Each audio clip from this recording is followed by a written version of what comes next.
जब मैंने लास्ट तुम्हें पढ़ाया मैंने पूरा क्लियर कर दिया था कि कैसे कैसे एंट्रीज होंगी अबाउट चेक इशूड और चेक डिपॉजिटेड की। आज मैं उसी हार्ट अटैक से आगे बढ़ूंगा जब तुम बैंक पहुंचे थे और वो 75,000 का जो चेक था ना, वो बेचारा तुम्हारे बैंक खाते में दिखा नहीं रहा था। तुम्हारा बैंक स्टिल 1 लाख रुपए का बैलेंस दिखा रहा था एंड तुम्हें मालूम था कि चेक का पैसा तुम्हारे बैंक में आ जाना चाहिए। नाउ इसी का वर्स्ट केस सिनेरियो इस वाले वीडियो में पूरा समझाऊंगा, जहां पे मैक्सिमम फ्रॉड हुआ करते थे। जल्दी बताओ मेरे को ईयर कौन सा डालना है, क्योंकि अगर तुम वो नहीं बता पाओगे तो मतलब तुमने फर्स्ट वीडियो नहीं देखा हुआ है। जी हाँ, मैं बात कर रहा हूं ईयर 1989 की। इस जमाने में वो फ्रॉड हुआ करते थे जहां पे चेक दे दिया करते थे और वो फ्रॉडलेंट चेक हुआ करते थे। मतलब वो चेक का कभी रियल मीनिंग ही नहीं हुआ करता था, क्योंकि जिसने भी चेक इशू किया होता था उसके अकाउंट में कभी बैलेंस ही नहीं हुआ करता था। एंड शायद इसी कारण से आज अगर कभी कोई आपको चेक दे और उसका चेक बाउंस हो जाए, मतलब आपके खाते में पैसा ना आ सके, तो ऐसे केस में उस बंदे को जेल हो सकती है, आप कोर्ट तक खींच सकते हो। सिर्फ उन्हीं फ्रॉड्स के कारण आज इतने स्ट्रिक्ट रूल्स हैं। Let's begin. कहते तू होता कौन है कहने वाला, कहते कौन बातें तेरी सुनने वाला, मुझको ना लेना देना इससे जितने नकली बैठे घर पे सबको एक साथ किया डिसमिस।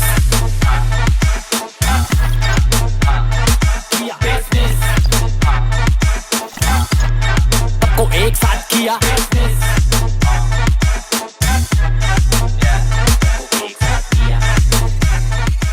तो मेरे भाइयों, थर्ड पॉइंट कहता है, जरा ध्यान से सुनना, लैंग्वेज में सब कुछ लिखा हुआ है भाई। Cheque paid into the bank for collection. मैं पेड का मतलब समझाऊंगा, टेंशन मत लेना, ठीक है। तो cheque paid into the bank for collection but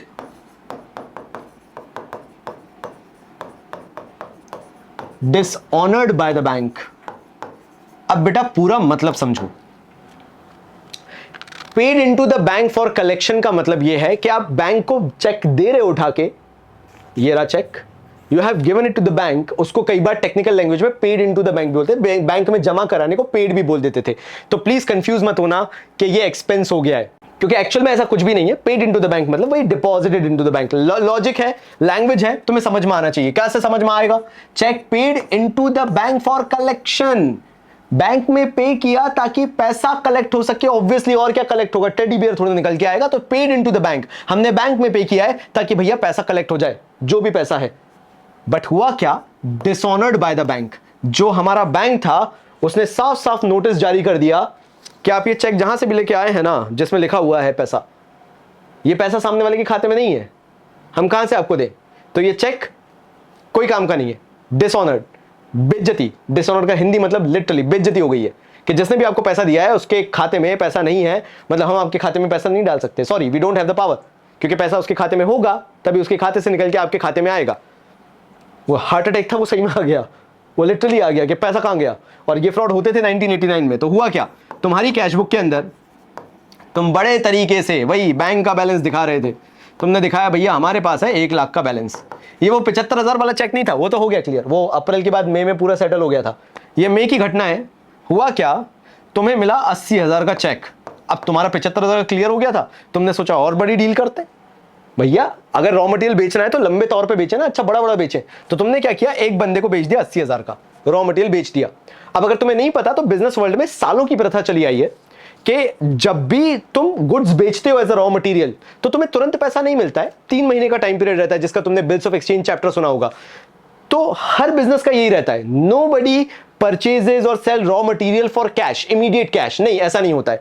आज अगर तुम रॉ मटेरियल बेचोगे तो आज से 3 महीने बाद तुम्हें उसका पैसा मिलता है ना, by the way of cheque और कैश, जैसे भी मिलना हो। लेकिन आज के टाइम पे तो चेक या ऑनलाइन ट्रांसफर ही मिलता है, बिकॉज मोदी जी ने अपना कैश बंद करवा के रखा है। तो यहां पे भी यही हुआ होगा, हमने रॉ मटेरियल बेच दिया होगा, 3 महीने बाद हमें पैसा मिल रहा होगा, हमने यहां पे जोड़ लिया क्योंकि हमें मिल चुका था चेक, हमने बैंक में भी डिपॉजिट कर दिया था, लिखा हुआ है paid into the bank. Paid को यहां पे इसका टर्म का मतलब है डिपॉजिटेड। पूरे सेंटेंस पढ़ने को पेड की लैंग्वेज समझ में आती है कि यहां पे पेड किस कॉन्टेक्स्ट में यूज हुआ है। तो पेड किस कॉन्टेक्स्ट में यूज हुआ था? डिपॉजिटेड इनटू द बैंक के कॉन्टेक्स्ट में। तो हमने 80,000 का क्योंकि चेक डिपॉजिट भी कर दिया था, हमें पता भी है कि हम बैंक में छोड़कर आए हैं, ड्रॉप बॉक्स में डाल के आए हैं ये चेक को, वी नो कि हमारे खाते में पैसा क्रेडिट हो जाना चाहिए, because that was kind of 18th मई के आसपास का टाइम पीरियड। तो हमें मालूम था 18th से लेकर ज्यादा से ज्यादा 24th में 3 दिन लगते हैं, हमने 6 दिन ले लिया। हमने कहा 24 मई तक तो पैसा आ ही जाएगा। लेकिन अगेन जब हम मंथ के एंड में 31 मई को पहुंचे, हम वहां पर तो हम क्या देखते हैं कि हमारा बैंक जो है, जो 1,80,000 हम सोच के बैठे हैं कि भैया पैसा तो आ गया होगा, पूरे दिन निकल चुके हैं, 31 मई को हम गए हैं, हम पासबुक जब उठाए, देखो उसके बाद ही हम लिख पाएंगे जब हम पासबुक उठा लेंगे, हम देखे, हमने कहा अच्छा अब तो आ गया होगा, हाथ कांप रहे थे थोड़े से, क्योंकि 75,000 वाला इंसिडेंस हमारा अभी हुआ था, 1 या 2 मई के आसपास कोई हमें पैसा मिला है उसका, उससे पहले हम अप्रैल में भुगत के आए हैं। हमने जब पासबुक देखी तो हमें हाथ पांव फूल गए, और फूलने का ऑब्वियस रीजन था कि हमारा बैंक अभी भी 1 लाख रुपए दिखा रहा था। हमारे फिर हाथ पांव कांप गए, हमने कहा हम क्या करें, हम ऐसे कब कब थरथरा रहे थे ऐसे, क्योंकि ये सफेद था, फिर भी ये भी तब भी सफेद था। हमने कहा सफेदी से हमारा बहुत अच्छा रिश्ता होता जा रहा है। हम मैनेजर के पास गए, मैनेजर से पूछा, मैनेजर साहब क्या हुआ, हमारा पैसा आना था 80,000 का, हम तो कैश बुक में दिखाए बैठे हैं कि 1,80,000 आ गया होगा, क्या 18 को आना था, 24 तक आ गया होगा, नहीं तो 31 तक तो आ ही जाना चाहिए था, क्या हुआ सर ऐसा कि इतना टाइम लग गया और हमारे खाते में पैसा नहीं है। तो मैनेजर साहब ने चेक खिसका के हमारे सामने रख दिया, बोला सर ये जो चेक आप लेके आए हैं इसके पीछे ये पेपर देखिए, इन भाई साहब के पास बैलेंस ही नहीं है, इन भाई साहब के पास पैसे ही नहीं था, ये कहां से आपको पैसा देते। तो वो चेक क्या हो गया, बेइज्जत हो गया, डिसऑनर हो गया, मतलब उसका पैसा हमारे खाते में नहीं आया। अब तुम्हें जो लीगल कार्रवाई करनी है वो तो आउटसाइड बैंक तुम करते रहोगे, लेकिन रियलिटी क्या कहती है कि तुम्हारी पासबुक में आज भी प्रेजेंट पैसा 1 लाख रुपए, उससे 1 रुपए ज्यादा नहीं। तो तुमने जो ओवर एक्साइटमेंट में अक्रूवल बेसिस पे ये 1,80,000 लिख दिया था ना, हो गया खत्म। अब तुम्हें यहां से वो -80,000 करना ही पड़ेगा, क्योंकि रियलिटी में तो तुम्हारी पासबुक में बेटा बैलेंस 1 लाख रुपए है, तो तुम उसका कुछ नहीं कर सकते, तुम्हें यहां पे 1 लाख रुपए दिखाना पड़ेगा। ये दिक्कत होती है। अब ऐसा मत सोचो यार, बहुत खुशखबरियां भी मिलती हैं बैंक से, ऐसा नहीं है, बैंक ऐसा नहीं कि हमेशा नेगेटिव इंफॉर्मेशन ही देता रहता है तुम्हें, लेकिन सबसे पहले अगेन मैं वही लिख लूं ताकि तुम्हारा कम्युनिकेशन 1989 के हिसाब से चलता रहे। ये मेरे से ना पूछो भैया ऐसे बता सकते थे वैसे बता सकते थे, नहीं, बैंक जाओगे तो ही पता चलेगा, नहीं जाओगे तो नहीं पता चलेगा। अब हुआ क्या, बैंकिंग सिस्टम जो था वो अप्रैल टू मार्च वो भी काम कर रहा था, तो मार्च 31 को तुम बैंक पहुंच रहे हो और एक चीज लिखी हुई देख रहे हो, मेरे ख्याल से चौथा होगा यार, 3 पॉइंट है ना, चौथा ही है, ठीक है। तो बैंक में तुम क्या देख रहे हो, एक बड़ा शानदार, एक अच्छी चीज, पहली बार अच्छी चीज देख रहा हूं मार्च तक, क्योंकि मई तक और पूरे साल भर तो तुम्हें धक्के ही मिलते रहे। यहां पे लिखा हुआ था interest allowed by the bank. अब यार तुम्हें नहीं पता था कि बैंक ने तुम्हें इंटरेस्ट क्यों अलाउ कर दिया, तुमने बैंक में पैसा जमा करके रखा था, मान लेते हैं मई से लेके अगले साल के मार्च 31 तक, मार्च 31 बधाई हो, आज से बेटा अपना ईयर भी 1990 लग गया है, क्योंकि मार्च 31 1990 नेक्स्ट ईयर में पहुंच चुके हो तुम। जब तुम मार्च 31 1990 को पहुंचे, वहां पे जब तुमने पासबुक चेक की तुम्हारी एक्सिस बैंक की, तो वहां पे पासबुक के अंदर तुम्हारा बैलेंस दिखा रखा था 5,01,000 रुपए। जब तुमने कैश बुक अपनी देखी, जो कैश बुक के अंदर तुमने बैंक का बैलेंस मेंटेन करके रखा था, तो तुमने क्लियरली देखा कि उसमें तो पैसा लिखा हुआ था 5 लाख रुपीस। तो तुम बड़े कंफ्यूज हो गए कि मैंने तो इस बार प्रॉपर ट्रैक रखा था कि कितना पैसा बैंक में जा रहा है, कितना पैसा आ रहा है, सब कुछ देख के रखा था। एंड मैं जानता हूं कि मार्च में 2 से 3 ट्रांजैक्शन हुए होंगे जिसके कारण बैलेंस बढ़ा होगा, एंड मैंने वो सारी चीजें यहां पे बैलेंस आउट करके रखी थी। बट स्टिल ऐसा कैसे हो सकता है कि बैंक में 1,000 रुपए ज्यादा निकला? ऐसा क्या था जो मैं भूल गया, या जिसकी एंट्री मैं नहीं कर पाया, या ऐसा किसके साथ मेरा ट्रांजैक्शन हुआ जिसने मेरे को बताया नहीं? सो मैंने पहले तो सोचा कि मे बी हो सकता है कोई बंदा मेरे खाते में जमा करके चला गया होगा, लेकिन अगेन एज अ क्लर्क मेरे दिमाग में आया कि this is such a small amount जो कि कोई मेरे बैंक में जमा करके नहीं जाएगा। And obviously I have no means to know, क्योंकि मेरे को फिजिकली जाके बैंक में देखना पड़ता था, बट स्टिल मेरे पास इतना दिमाग था कि मैंने सोच लिया कि कोई भी ऑब्वियसली 1,000 रुपए मेरे बैंक में जमा करके नहीं जाएगा। तो अगेन मैंने पासबुक का सहारा लिया। सबसे बेस्ट तरीका होता है पासबुक को पढ़ो, पासबुक भगवान है, सारी चीजें क्लियरली यहां पे लिखी होंगी। अगर 1,000 रुपए मिला भी है तो प्रॉपरली मेंशन्ड होगा कि वो 1 लाख रुपए या 1,000 रुपए जो भी है वो कहां से आया।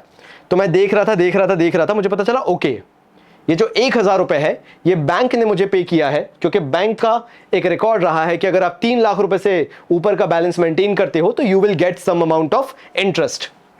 अब वो जो भी रहा होगा, यहां पे बैंक ने मुझे इंटरेस्ट अलाउ किया है बाय द बैंक, बैंक ने मुझे वो इंटरेस्ट दिया है, अलाउड लिखा है। अलाउड का मतलब होता है बैंक मुझे दे रहा है, जहां CHARG चार्ज लिखा होता है वहां मेरे से पैसा लिया जा रहा होता है, बट यहां पे क्योंकि अलाउड लिखा था आई गॉट टू नो कि ओके ये मेरा पैसा है, ये मेरे पास आया है। एंड पासबुक से इजी क्यों हो गया, बिकॉज जब भी मैं पासबुक में देख रहा था तो वहां पे क्रेडिट साइड लिखा हुआ था। एंड ऑब्वियसली अगर तुमने मेरी पूरी प्रीवियस स्लाइड्स देखी हुई है तो मैंने तुम्हें बहुत क्लियरली बताया था कि जो क्रेडिट साइड होता है वो प्लस साइड होता है ना, पासबुक के अंदर credit side is the plus side. तो मुझे पता था कि okay this is my money, ये मेरे को मिला है, and that is the reason जो फाइनल बैलेंस क्रेडिट साइड पे है that is getting total as 5,01,000 rupees, वो 5,01,000 हो रहा है। तो because I was so happy कि चलो फाइनली कुछ पॉजिटिव न्यूज है, मुझे 1,01,000 रुपए यहाँ पे ज्यादा दिख रहा है, तो मैंने फिर अपने कैश बुक में करेक्शन किया and for the first time जो मैं तुम्हें सिखा रहा हूं उसके अंदर 1,000 रुपीज मैंने प्लस किया एंड मैंने कैश बुक को भी पासबुक के बराबर बना लिया। मैंने यहाँ पे दिखा दिया 5,01,000 रुपीज। नाउ ये एक ऐसा सिस्टम है कि कई बार कुछ ऐसी एंट्रीज हैं जो मुझे पता नहीं चल पाती because again of communication gap in 1989 और 1990 जहां पे सिर्फ लैंडलाइन हुआ करता था। I was having no means कि मैं पता कर सकूं कि बैंक ने मेरे खाते में इंटरेस्ट डाल दिया है। तो मुझे कब पता चला, जब मैं 31 मार्च को पहुंचा बैंक में, पासबुक में एंट्री कराई, वहां पे 5,01,000 देखा, तो फिर मैंने अपनी कैश बुक में भी करेक्शन किया और यहां पे भी 5,01,000 रुपए दिखाया। अब यहीं से क्या ये एक ही तरीका है आज जहां पे तुम्हें ऐसा लगता है कि भैया मेरे को सिर्फ ना पासबुक देख के शायद पता लगेगा, सिर्फ ये एक ही तरीका है जिसमें पासबुक के थ्रू मुझे पता लगेगा? लाइक क्या और भी तरीके हैं जिससे मेरे बैंक में पैसा आ सकता है and there is only passbook to justify कि वो पैसा मेरे पास आया या नहीं आया? एग्जैक्टली है। मैं इसी के ऊपर ये प्लस वाला पॉइंट जो है वो एक और बताना चाहूंगा जहां से बैंक में तुम्हारे पास पैसा आ रहा है बट शायद तुम्हें एज अ कंपनी पता नहीं है बिकॉज तुम अभी बैंक गए नहीं हो, वहां चेक नहीं किया है कि तुम्हारे खाते में पैसा रिफ्लेक्ट हो रहा है या नहीं हो रहा है। लेकिन अगेन उससे पहले मेरे को नेक्स्ट पॉइंट के लिए नेक्स्ट स्लाइड में एक ईयर लिखना पड़ेगा। कमेंट करके बता देना बेटा। मैं यहाँ पे ईयर 1990 लिख रहा हूं और मैंने क्यों लिखा है 1990 मेरे को जल्दी से कमेंट में बता देना। मेरे को जानना है कि मेरे यहाँ 1989 का प्रॉमिस किया था, 1990 कहां से आ गया। चलो ठीक है, उसके बाद एक्सप्लेन करने से पहले मैं यहां पे पॉइंट बना देता हूं which is 5th point, interest and dividend collected by the bank. देखो वो राम कहानी अब तुम्हारे सामने क्लियर है क्या कि तुम्हारे कैश बुक में एक बैलेंस दिखाया जा रहा था बिकॉज मुझे लगता है ईयर 1990 में तुम्हारे कैश बुक का बैलेंस अब बढ़ चुका था। ठीक है, तो तुम्हारा कैश बुक के अंदर बैंक का बैलेंस जो दिखाया जा रहा था, तुम भी क्लियर हो कितना, 5,01,000 दिखाया जा रहा था। और वहीं तुम्हारा पासबुक यानी तुम्हारा बैंक जो है उसने भी सिमिलर 5,01,000 दिखाया हुआ था। नाउ इसके अंदर कोई दिक्कत नहीं थी, ये बढ़िया बैलेंसेस दिख रहे थे, बहुत ही अच्छा लग रहा था देख के। हुआ क्या, तुमने कुछ पैसा एज अ कंपनी, मैं बहुत प्यार से फ्रेम करूंगा इस चीज को, बस तुम दिमाग लगा लेना, कुछ पैसा कंपनी को कहीं और से मिला। और वो कहीं और से क्या था, जो भारत सरकार हमारी है ये कंपनीज को एक ऑप्शन देती है, अगर आपकी कंपनी में एक्स्ट्रा पैसा रखा है तो हमारे में इन्वेस्ट कर दो, भारत सरकार में इन्वेस्ट कर दो। भारत सरकार की फिक्स डिपॉजिट्स चलती है। तो तुमने एज अ कंपनी क्या किया, जो भी तुम्हारे पास स्पेयर एक्स्ट्रा पैसा रखा होगा, ये 5,01,000 में से या एक्स्ट्रा पैसा भी जो रहा होगा, तुमने उसमें से कुछ पैसा फिक्स डिपॉजिट्स में लगा रखा था। बट एक चीज थी कि यू वर नॉट श्योर कि जो तुमने फिक्स डिपॉजिट में पैसा डाल के रखा है उस पर इंटरेस्ट कब मिलेगा, क्योंकि फिक्स डिपॉजिट पे ऑब्वियसली इंटरेस्ट मिलता है। साथ साथ में तुमने एज अ कंपनी कुछ और कंपनीज में भी इन्वेस्ट करके रखा था। अब जब किसी और कंपनीज में तुम इन्वेस्ट करोगे तो उसके बदले में तुम्हें डिविडेंड मिलता है। अगर फिक्स डिपॉजिट रखते हो सरकार के पास तो तुम उसके बदले में इंटरेस्ट मिलता है। किसी और कंपनी में इन्वेस्टमेंट करते हो तो जब भी वो कंपनी प्रॉफिट कमाती है, कंपनी उसके बदले तुम्हें क्या देती है, डिविडेंड देती है। वो प्रॉफिट ही देती है, लेकिन बेटा H2SO4 भी होता है ना, H2O भी होता है ना, कहलाता पानी है H2O, लेकिन फैंसी नाम है। तो ऐसी अपने आप ही फैंसी नाम है। अगर किसी और कंपनी में पैसा लगाए, वो कंपनी प्रॉफिट कमाएगी तो तुम्हारे साथ भी शेयर करेगी एज अ कंपनी, तो तुम्हें जो देगी वो प्रॉफिट नहीं बोलेगी, वो फैंसी टर्म के साथ बोलेगी, डिविडेंड बोलेगी। तो यहां पे अगर किसी और कंपनी से प्रॉफिट मिलता है तो डिविडेंड, भारत सरकार के फिक्स डिपॉजिट्स में लगाए तो तुम्हें मिलेगा इंटरेस्ट। अब हुआ ये कि ये सारे उस जमाने से ही बैंकिंग ट्रांजैक्शन थे। ये तुम्हें कंपनी का बंदा कंपनी में आके, तुम्हारी कंपनी में आके हाथ में कैश पकड़ा के नहीं जाएगा। अगर तुमने पैसा लगाया तो ऑब्वियसली बैंक से लगाया होगा और जो इंटरेस्ट और डिविडेंड आएंगे, प्रॉफिट्स आएंगे, वो बैंक में डिपॉजिट हो जाएंगे। But because you are not knowing the exact date कब कैसे क्या पैसा आएगा, तो वो तो आ गया। तो वो आया कब, ऑब्वियसली तुम 1990 में पहुंच चुके थे तो अगेन वही अप्रैल 1 लग गया था, लेकिन पैसा तुम्हारे पास आया था अप्रैल 15 को, 15 को पासबुक में आया। ठीक है, इंटरेस्ट का नाम का आया 10,000 रुपए और डिविडेंड के नाम का आया 3,000 रुपए। तो मतलब पासबुक जब तुमने चेक की, तुम्हारी खुशी का ठिकाना नहीं रहा, तुम पगला गए। तुमने क्यों पगला गए, क्योंकि तुम्हें मालूम था कि अप्रैल में इस बार तुमने कोई ट्रांजैक्शन ही नहीं किया है खास। तो जब तुम बैंक में पहुंचे अप्रैल 30 को 1990 में, तो तुमने देखा कि 10 और ये, अरे बाप रे, यहां पे मेरा जो बैलेंस दिखाया जा रहा है वो दिखाया जा रहा है 5,14,000। और तुमने देखा कि तुमने तो अभी तक कैश बुक में 5,01,000 ही करके रखा था, तुमने कुछ चेंज ही नहीं किया था। तो तुम पासबुक को लेके कंफ्यूज हो गए। लेकिन क्योंकि ऑब्वियसली जो पैसा आता है उसको रिफ्लेक्ट किया जाता है किस नाम से आ रहा है, तो वहां पे क्लियर लिखा हुआ था कि फिक्स डिपॉजिट से आया है और जो इन्वेस्टमेंट किए थे उसका प्रॉफिट आया, मतलब डिविडेंड आया है। So you were quite happy कि चलो किसी तरह की इनकम तो हुई। तो तुमने क्या किया, बिकॉज तुम अननोन थे कि दीज वर योर इनकम्स, लेकिन जब तुम्हें बैंक जाके 30 अप्रैल को पता चला, वही साइकिल से गए थे ना, तो तुमने क्या किया, अपनी कैश बुक में भी उसको ऐड कर लिया। टोटलिटी में ये 10,000 को अलग, ये डिविडेंड 3,000 का अलग, और तुमने दिखा दिया कि तुम्हारा बैलेंस 5,14,000 का है। ये कॉन्सेप्ट है, ये दिमाग लगाना जरूरी है कि because of that communication gap in the year 1990 ये डिफरेंसेस आ रहे थे। अगर आज का टाइम चल रहा होता तो बहुत ईजी था, एक मैसेज आता तुम्हारे पास, नहीं तो नेट बैंकिंग खोल लेते, तुरंत की तुरंत पता चलता, ना बैंक जाना पड़ता, ना इतनी जद्दोजहद करनी पड़ती, क्योंकि वो जमाना था, कम्युनिकेशन गैप होता था, बीआरएस एग्जिस्ट करता था। अब देखो यार, यहां से नेक्स्ट पॉइंट समझाने से पहले मेरे को तुम्हें एक चीज बताना पड़ेगी कि वक्त हमेशा सबका सही नहीं चलता है, कहीं ना कहीं खराब वक्त भी आता है। और वो पॉइंटर लिखने से पहले जो भी पॉइंट मैं समझाने वाला हूं, मैं तुम्हें बताना चाहूंगा कि अपनी वाली जो कंपनी चल रही है ना बढ़िया, इसका बुरा वक्त आया अगस्त के मंथ में, और अगस्त की भी एक एग्जैक्ट डेट को आया, वो था नियर अबाउट अगस्त 23। मैं तुम्हें कंडीशन बताता हूं कि हुआ क्या। हमें एक्चुअल में ऑब्वियसली मंथ एंड होते होते we are never sure about how much money we have in our bank, मतलब हमें नहीं पता होता कि हमारे बैंक खाते में कितना पैसा डला हुआ है। ये होता था 1990s के आसपास, बिकॉज हमें नहीं पता था कि कोई पैसा जमा करके चला गया होगा, बैंक ने इंटरेस्ट वगैरह दे दिया होगा, यू आर सीइंग के कितना पैसा नेगेटिव जा सकता है, कितना पैसा पॉजिटिव आ सकता है। तो we were not sure about कि बैंक में बैलेंस कितना है, हम कुछ बैलेंस दिखा रहे होंगे, that is not the issue. अभी हमें जाना है पासबुक पे। हमारे पासबुक में रियलिटी में असल में बैलेंस बचा हुआ था मात्र 1 लाख रुपए का, बट अभी हमें नहीं पता है, एज अ बिजनेस हमें नहीं पता है, हम नहीं जानते कितना पैसा है। हाँ, बट पासबुक 1 लाख शो कर रहा है, ये बैंक के पास इंफॉर्मेशन है। हमें जाना पड़ेगा, कब जाएंगे बेटा, अगस्त 31 को जाएंगे, तब जाके पता चलेगा कि बैंक में बैलेंस कितना है। बट 23 को कर दी हमने गलती। अब गलती क्या करी, हमने सोचा बैंक में कम से कम 2.5 लाख रुपए 3 लाख रुपए पड़ा ही होगा, इतना तो एक्सपेक्ट करके चल ही रहे हम। तो हमने बिना सोचे समझे एक 2 लाख रुपए का चेक इशू कर दिया। ओ भैया, यहां हो गई दिक्कत, क्योंकि जैसे ही हमने 2 लाख रुपए का चेक इशू किया, और कोइंसिडेंटली ये महाशय उसी दिन वो चेक लेके बैंक में पहुंच गए पैसा निकालने के लिए, बोला हमें दे दो पैसा, हमें पैसा चाहिए। जब वो बैंक पहुंचे और बैंक मैनेजर ने तुम्हारा चेक देखा जो तुमने बना के दिया है बिल्कुल ओवर कॉन्फिडेंस के साथ, मैनेजर के भी हाथ पांव फूल गए, क्योंकि बेटा तुम्हें हो सकती थी जेल, क्योंकि तुम्हारे खाते में था सिर्फ 1 लाख रुपए और तुम चेक बना के बैठे थे 2 लाख। और अगर वो चेक सामने वाला प्रेजेंट कर दे बैंक में आके कि पैसा दो, तो भैया तब भी लीगल कार्रवाई तो हो सकती थी। तो बैंक मैनेजर लेके बैठे हुए थे 2 लाख का चेक, क्या करे, तो मैंने बोला था ना लैंडलाइन तब भी चलते थे। तो बैंक मैनेजर ने तुम्हें फोन घुमाया, तुम्हारे पास फोन आया यहां पे कंपनी के अंदर, और तुमसे बोला गया सर जी क्या कर दिया, कितने का चेक इशू कर दिया। तुमने बोला सर 2 लाख का ही तो किया है, 2.5-3 लाख तो पड़ा होगा, दे दो क्या दिक्कत है।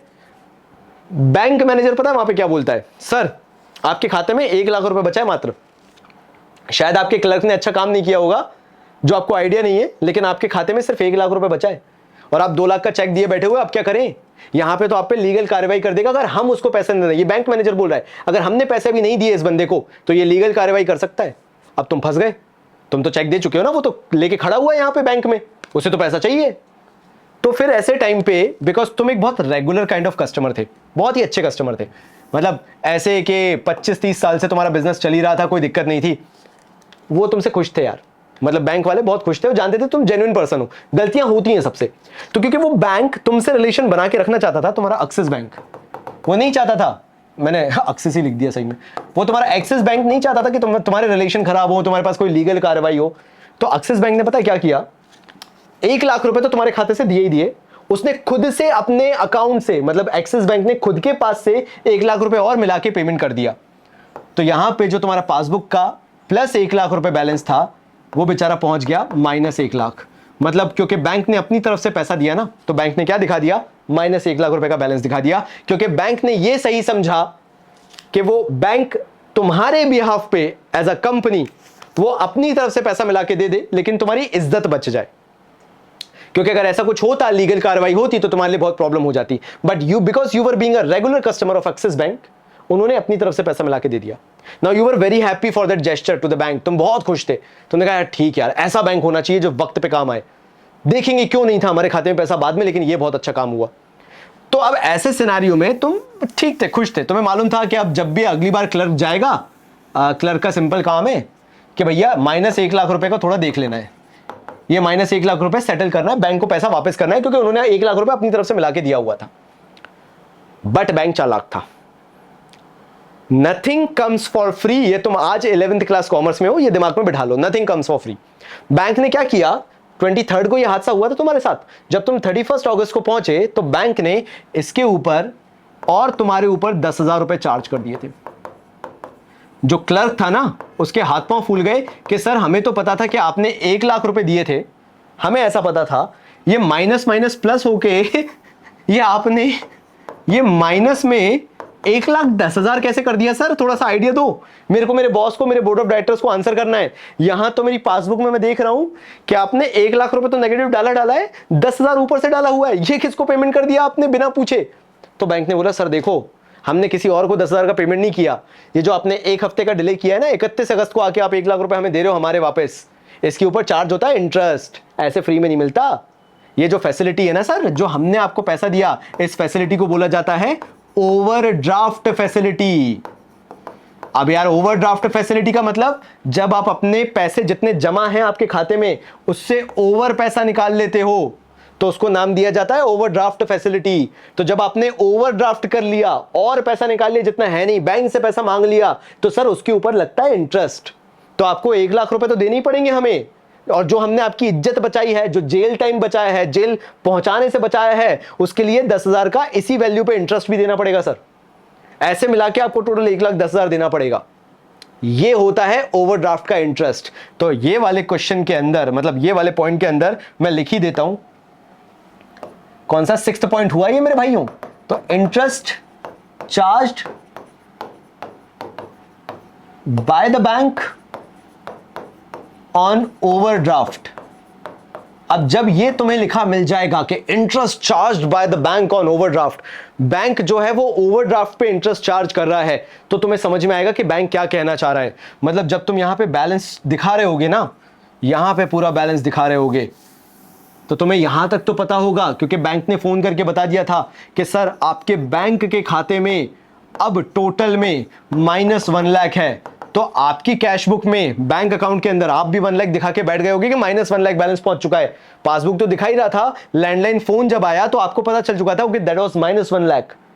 लेकिन जब आपको यह नहीं पता था कि ये इंटरेस्ट भी होगा, तो जब क्लर्क पहुंचा 31 अगस्त को और -10,000 देखा, तो आपको यह देखकर यहां पे -10,000 भी दिखाना पड़ेगा, क्योंकि बैंक अगर दिखा रहा है -1,10,000 रुपए, तो आप भी अपने खाते में दिखाओगे -1,10,000 रुपए।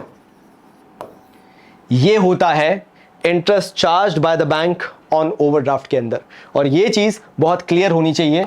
हाँ भैया, मेरे को मालूम है तुम्हारी नजर यहीं पे जा रही होगी कि 1990 तो लिख दो, मैंने लिख दिया, लेकिन हाँ ये एस्पेक्ट तुम्हें समझना बहुत जरूरी है अगर तुम्हें बीआरएस में सुपर स्ट्रांग होना है, कहीं पे भी कोई लिमिटेशन ना रहे। तो ये वाला पॉइंट सबसे मेजर पॉइंट होता है, जिसकी स्टोरी पहले पता होना चाहिए, उसके बाद पॉइंट पता होना चाहिए। अच्छा, तुम्हारे दिमाग में एक और चीज आ रही होगी, भैया कुछ और चार्जेस हैं तो वो भी साथ में बता दो। बता रहा हूं, लेकिन उससे पहले एक और चीज कि तुम्हारे दिमाग में ये पहले एक पॉइंट क्लियर कर दूं कि भैया क्या ये फैसिलिटी सारे कंपनीज को दी जाती है? नहीं यार, ये उन्हीं कंपनीज को दी जाती है जो बैंक से बहुत लंबे टाइम से जुड़े हुए हो, जिनका ट्रैक रिकॉर्ड बहुत अच्छा रहा हो, कभी डिफॉल्टर ना रहे हो, ऐसे कंपनीज को तो मिल जाती हैं फैसिलिटीज। बट अगर आप न्यूली मेड कंपनी हो, नया नया खाता खोला है, 5-6 साल हुए हैं, तो शायद ये फैसिलिटी आपको एज अ कंपनी ना मिले। तो ये बहुत ट्रस्टेड कंपनीज को ही मिलती है overdraft facility. So overdraft is nothing, जब आप जितना जमा किया है आपने बैंक में पैसा उससे ज्यादा निकाल लेते हो तो वो ओवरड्राफ्ट है, और बैंक सिर्फ इसलिए करता है ताकि आप किसी लीगल केस से बच सको, only if you have a good reputation. तो मैंने तुम्हें ये बता दिया मेरे भाइयों। अब जरा देखो नेक्स्ट चीज, पहले अपन यहां पे लिख देते हैं ईयर 1990। 2 चीजें बैंक और चार्ज कर सकता है तुमसे, जो कि 7th पॉइंट में आएगा, वो है commission and bank charges charged bye the bank.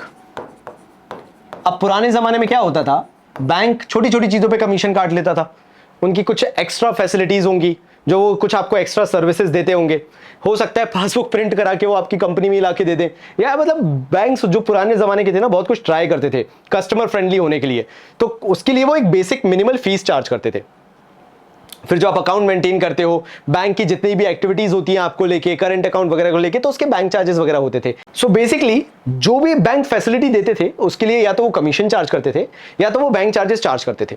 Now again year 1990 है, लैंडलाइन एक अकेला तरीका है। So you are having no means ये पता करना कि आखिर कौन कौन से चार्जेस तुम्हारे बैंक खाते से माइनस हो चुके हैं, until and unless again you have this passbook in hand. जब तुम इस पे प्रिंट कराओगे and then you will get to know कि अच्छा ये बैंक ने इस साल के एंड में या इस महीने के एंड में they have charge these charges, उन्होंने ये चार्जेस मेरे खाते से निकाल लिए, डेबिट कर दिए। तो भाई पासबुक के अंदर हो सकता है तुम्हारा बैलेंस 6 लाख रुपए का हो और बिल्कुल उस मंथ के एंड में जाके जब तुम पहुंच रहे हो तो तुम देख रहे हो कि 1000 रुपए उन्होंने कुछ माइनस किए, उन्होंने कमीशन के नाम के 500 रुपए माइनस किए and your balance is near about 5,98,500 something. लेकिन तुमने क्या सोच के रखा था कि भैया तुम्हारी कैश बुक में से क्या ही कटेगा, कोई खर्चा हुआ ही नहीं है। इस बार तो तुम कॉन्फिडेंटली गए थे साइकिल से एज ए क्लर्क, बोला इस बार तो कुछ नहीं है, इस बार मेरे को मालूम है मेरे खाते में मेरे को कैसे भी 6 लाख रुपए मिलेगा, क्योंकि तुमने पूरा इस बार, क्योंकि ऑब्वियसली बॉस ने डांट दिया था, वो चेक वेक का फंडा नहीं हो गया था अभी पीछे, ये देखो ये वाला बेचारा ओवरड्राफ्ट वाला, बहुत सारे खतरनाक चीजें हुई थी। तो तुम बड़े कॉन्फिडेंट थे कि इस बार तो 6 लाख मिलेगा, 1 रुपया कम नहीं मिलेगा, 5 रुपए ज्यादा मिल जाएगा, कम नहीं मिलेगा, क्योंकि वो उन्हें याद था ना कि इंटरेस्ट भी बैंक देता है, वहां से हमें मिलता है, डिविडेंड मिलता है, तो ज्यादा मिलेगा कम नहीं मिलेगा। लेकिन जब तुम पहुंचे तुम्हारे हाथ पांव ठंडे पड़ गए, क्योंकि यहां पे 2 चीजें माइनस थी। अब जब तुमने पासबुक को देखा तो तुम्हें समझ में आया कि बैंक के कुछ कमीशन और चार्जेस थे जो बैंक ने काटे थे। अब क्योंकि पासबुक भगवान है, उन्होंने तो काट लिए पैसे, वो तो तुम्हें दिखाना ही पड़ेगा माइनस करके। तो तुमने अपनी बुक्स में भी अमेंडमेंट किया, चेंजेस किए और तुमने यहाँ पे -1000 और यहाँ पे -500 करा एंड तुमने दिखाया 5,98,500। तुम्हें भी वो अमाउंट दिखाना पड़ा। अब वो सोच लो तुम बॉस को क्या आंसर करोगे, बट ये वो टिपिकल चार्जेस हैं जो बैंक ने अगर चार्ज किए हैं तो तुम्हें भी अपने पास से माइनस करके दिखाने पड़ेंगे, because obviously in real time तुम्हारे बैंक में यही बैलेंस है। तो तुम यहाँ पे इन्फ्लेट करके नहीं दिखा सकते, तुम्हें यही दिखाना पड़ेगा, क्योंकि ये फोटोकॉपी है। जो पासबुक दिखा रहा है तुम उसको बस अपने पास लिख के रख रहे हो, so that you are sure about कि हर पैसा जो कटा है या हर पैसा जो प्लस हुआ है वो राइट है, बैंक ने सही किया है। तो उसको कंफर्म करने के लिए तुम मेंटेन करते हो। तो पासबुक का मिरर होता है कैश बुक, तो तुम अपने हिसाब से इसको नहीं चला सकते, जो पासबुक कहता है उसी के हिसाब से चलाना पड़ेगा। बात यहां तक ही रुक जाती तो बहुत अच्छा होता, लेकिन यहां पे भी कुछ ऐसे डायरेक्ट पेमेंट होते थे जो कस्टमर के बिहाफ पे कर दिए जाते थे। कस्टमर मतलब यहीं पे कंपनी हो गई, और वो हमारी परमिशन के थ्रू ही हो रहे थे, बस हम कई बार भूल जाते थे, बिकॉज अगेन बहुत पुराना जमाना and tracking everything becomes sometimes hectic. मतलब मैं उस टाइम की तुम्हें बात बताऊं ना, तो कंप्यूटर्स एग्जिस्ट नहीं करते थे यार, एवरीथिंग वाज ऑन पेपर। तुम समझो, मतलब वो जो रेड टेपिज्म बोलते हैं ना, जैसे लाल फीताशाही, कि तुम किसी गवर्नमेंट ऑफिस में जाते हो और हजारों फाइल रखी देखते हो एंड तुम कंफ्यूज हो जाते हो इन्होंने मेंटेन कैसे किया होगा। सोचो वो इतना अमाउंट ऑफ डेटा जो कि कंप्यूटर करके नहीं दे रहा है, कोई कंप्यूटर ने पूरा प्रोसेस करके नहीं दे दिया okay this is the final amount. No, कोई कंप्यूटर याद नहीं रख रहा है कि आज से 6 महीने 8 महीने 10 महीने 12 महीने पहले तुमने क्या किया था, इवन लास्ट मंथ क्या किया था। It is you as a clerk, वो भी बेचारा बीकॉम पास वाला क्लर्क, वो कितना कुछ याद रख लेगा। तो ऐसे टाइम पे मिस्टेक्स बहुत ज्यादा होती थी, एंड उन्हीं में से एक मिस्टेक थी जिसके लिए हमने डायरेक्ट परमिशन देके रखी है बैंक को कि आप ये पैसा हमारे यहां से डिडक्ट कर सकते हो, ये हमारे रेगुलर खर्चे हैं जो कि आप डायरेक्ट पेमेंट कर दो। जिनको बोला भी जाता था, मैं यहां पे लिख भी देता हूं, direct payments made by the bank on behalf of customer. हाँ भाई लिख रहा हूं, ये लो, ईयर 1990। लैंग्वेज को बहुत क्लियरली समझना, direct payment made by the bank on behalf of the customer. Hindi अनुवाद करना बहुत सिंपल है। हम एक कस्टमर हैं, हम एक कंपनी है जो बैंक के लिए कस्टमर जैसे हैं, और हमने as a company as a customer bank को कुछ परमिशंस देके रखी कि आप प्लीज ये डायरेक्ट पेमेंट कर देना सर, हमारा हर महीने का झंझट है सर, हम परेशान हो जाएंगे। जैसे बिजली का भुगतान, किराए विराए का भुगतान, ये तो आज के टाइम पे चलते, पुराने जमाने की बात बताता हूँ। लोन की ईएमआई हो गई, इंटरेस्ट ऑन लोन हो गया, टेलीफोन के बिल बैंक फैसिलिटी देता था सीधे हमारे यहाँ पे भिजवा दो आप, हम पेमेंट करते रहेंगे। कुछ इन्वेस्टमेंट पोर्टफोलियो में पैसा जाना है, वहां से उन्होंने सीधे पेमेंट करवा दिया, हमसे पूछा भी नहीं, बिकॉज हमने प्रायर परमिशन देके रखी है, पहले से उन चीजों की परमिशन देके रखी हुई है। इंटरेस्ट ऑन लोन वगैरह जो जाना है, ये सारे पेमेंट्स ना बैंक को हमने क्योंकि परमिशन दे रखी थी, वो हर महीने अपने हिसाब से कट करते रहते थे। अब कुछ ऐसे भी पेमेंट्स होते थे जो कि हर महीने ना कट होके मे बी 2 मंथ में, मे बी 3 मंथ में, every 3 month, every 2 month cut होते थे। अब क्योंकि कंप्यूटर्स नहीं थे, क्योंकि इलेक्ट्रॉनिक फॉर्म में ज्यादा चीजें स्टोर नहीं की जाती थी, ये क्लरिकल मिस्टेक्स होती थी।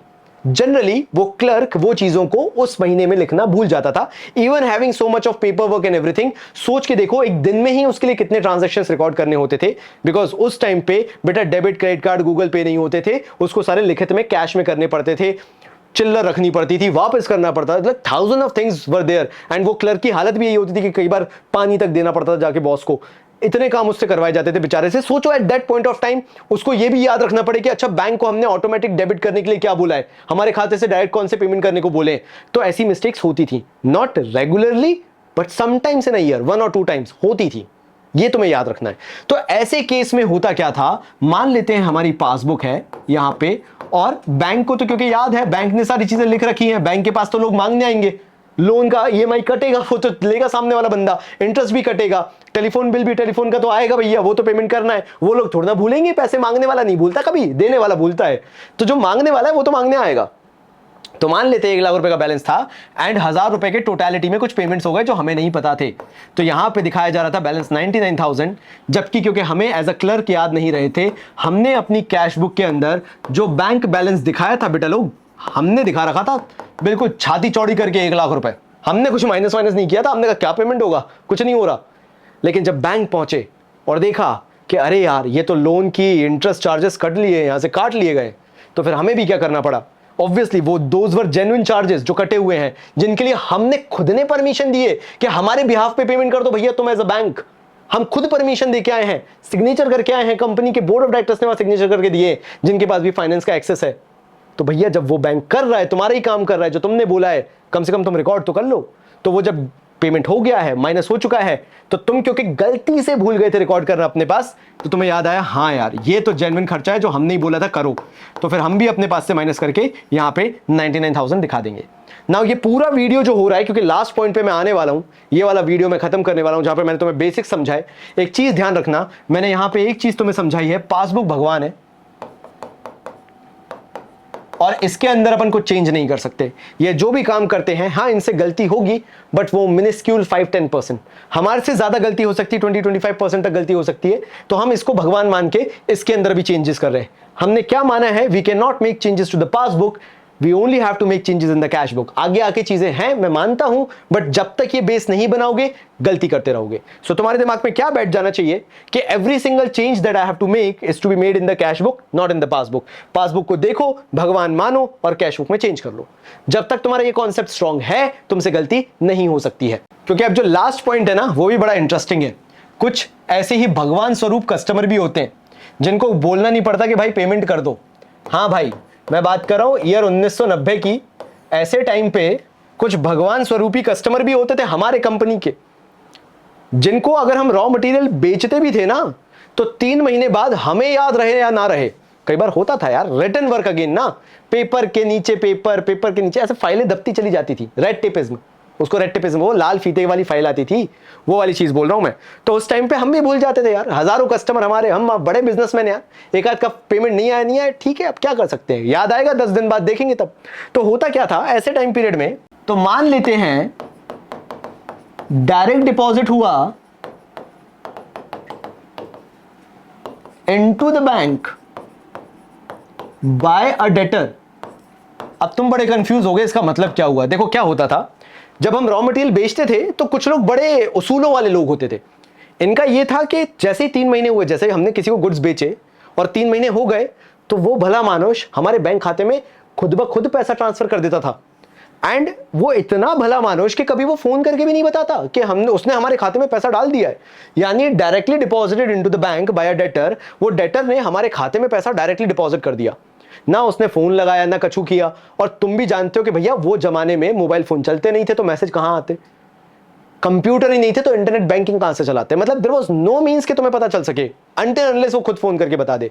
तो ऐसे सिनेरियो में हुआ क्या, नॉर्मल केस था, पासबुक में वही 1 लाख रुपए दिखाए जा रहे थे, जमाना चल रहा था 1990 का, और तुमने भी क्योंकि सब चेक वेक करके अपनी पासबुक रखी थी, पूरी पासबुक चेक कर ली थी, सब देख लिया था, तो कैश बुक में भी सिमिलर बैलेंस 1 लाख रुपए का तुमने दिखाया था। तुमने बोला था भैया अभी तो सब चेक्ड है, हमारा बैंक बैलेंस 1 लाख रुपए से 1 रुपए ऊपर नहीं होगा, तो हमने नहीं दिखाया था। लेकिन हुआ क्या, जब हमने बैंक को चेक करना चालू किया तो पता चला कि भैया बैंक का बैलेंस तो 50,000 से अप था। हमें पता नहीं चला कि ये कहां से 1.5 लाख रुपए दिखा रहा है। लेकिन जब हमने पासबुक चेक की तो पता चला अच्छा वही भला मानुष वो डायरेक्टली डिपॉजिट करके चला गया था हमारे बैंक खाते में जो डेटर था। डेटर कौन होता है? जिसको तुम रॉ मटेरियल बेच देते हो, बदले में वो तुम्हें पैसा देगा, जिससे भी तुम्हें पैसा लेना है वो डेटर कहलाता है। तो वो डेटर ने तुम्हारे खाते में डायरेक्टली डिपॉजिट कर दिया था and that was the reason your passbook was showing a balance of 1,50,000 rupees. तुम बड़े खुश हो गए, उसको लेके तुम्हें बड़ा आदर सम्मान आ गया। तुमने भी अपनी कैश बुक के अंदर बैंक का बैलेंस 50,000 से प्लस कर दिया, ये शो करते हुए कि भैया हमारे पास हमारा पेमेंट आ गया है। तुमने यहां पे 1.5 लाख रुपए दिखा दिया। नाउ मैंने बीआरएस के अंदर किया क्या, मेजॉरिटी ऑफ एडिशन सब्ट्रैक्शन वाले जो भी आइटम्स हैं उनका बेयर लॉजिक दे दिया तुम्हें। अगर यहां तक तुम्हें आ गया है तो तुम्हें क्वेश्चंस भी आसान लगने लगेंगे। नाउ नेक्स्ट क्लास के अंदर I will try to further explain the theoretical portion जो भी तुम्हारे लिए इंपॉर्टेंट है, सो दैट तुम्हें खुद से कोई मेहनत ना करना पड़े। अगर तुमने ये प्रॉपर पढ़ भी लिया है तुम्हारा काम हो जाए। मेक श्योर तुमने इसका पहला पार्ट देखा हुआ है, दूसरा पार्ट देखा हुआ है, एक बार रिवीजन के पर्पज से एक बार और देख लिया है, और अगर ज्यादा लगे मैंने इसकी प्लेलिस्ट बना दी है, तुम जाके उसको चेक कर सकते हो, उसमें से भी पढ़ सकते हो। तो तब तक के लिए बहुत सारा प्यार और धन्यवाद। कहते तू होता कौन है कहने वाला, कहते कौन बातें तेरी सुनने वाला, मुझको ना लेना देना इससे जितने नकली बैठे घर पे सबको एक साथ किया डिसमिस,